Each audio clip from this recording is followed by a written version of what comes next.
At the beginning of a divorce, one of the things you may start to hear about is that there are different ways that you can get a divorce.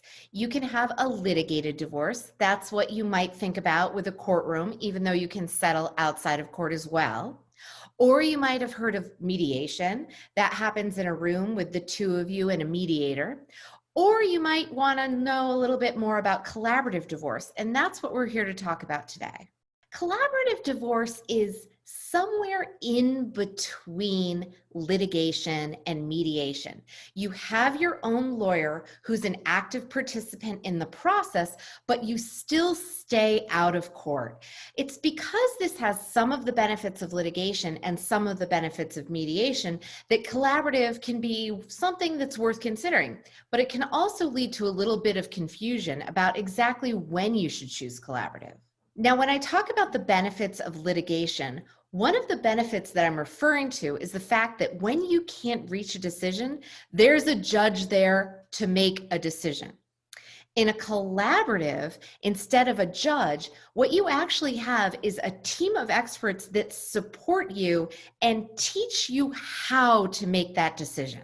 And one of the things that makes collaborative such a strong divorce option, especially for couples with children, is that team. So for example, if you were trying to decide how your parenting plan would work and you couldn't reach a decision and you asked a judge to decide, a judge doesn't really know much about your family. She doesn't know much about your kids. She's just going to do the best with the limited information she has and make a ruling.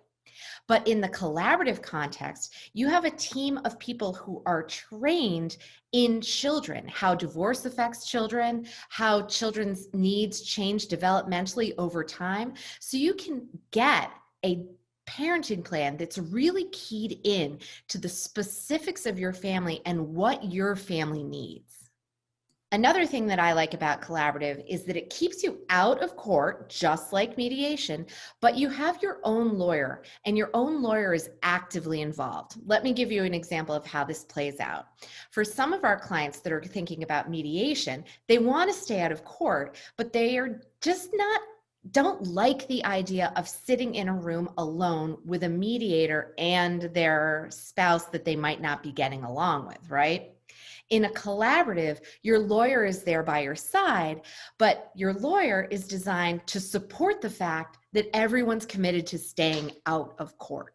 The last thing I want you to know about collaborative divorce, and frankly, this is probably the most important thing that I want to tell you, is that I do not want you to make this decision until you've met with us. Here's the thing.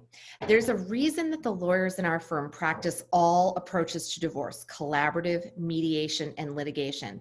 And that reason is that based upon our experience, some methods of getting divorced work better for people who have certain goals than they do for people with other goals. So give us the opportunity to meet you, get to know you, dig really deep on what you want for yourself, what you want for your family.